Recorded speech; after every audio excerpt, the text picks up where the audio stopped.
Nakalas gyud ang upat ka ang 4-anyos nga bata nga naigo sa sakit nga Ebola sa Uganda Nasud sa East Africa. Mo kini ikaduhang kaso sa sakit nga natala sa nasud pagkumpirma sa World Health Organization. Samtang sa pagkakutlo nining balita misa ka na nga to sa napuang nakalas nga mga kumpirmadong kaso nga sakit didto sa nisgutang nasud. Kinumduman nga gideklara sa East African country ang outbreak sa maong sakit sa nilabay nga buwan sa Enero human sa natala nga kaso sa namatay sa maong sakit nga usa ka lalaki nga nurse sa Mulago National Referral Hospital nga nahimutang sa kapital sa lugar nga Kampala. Ang Mulago nga tambalanan mausab ang bugtong National Referral Hospital sa Nasud sa sakit nga Ebola nga mga kaso.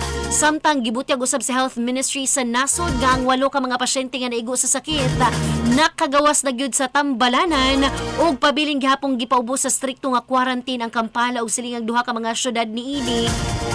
Ang simptomas sa sakit nga Ebola naglakip sa hilanat labad sa ulo ug panakit sa mga kaunuran.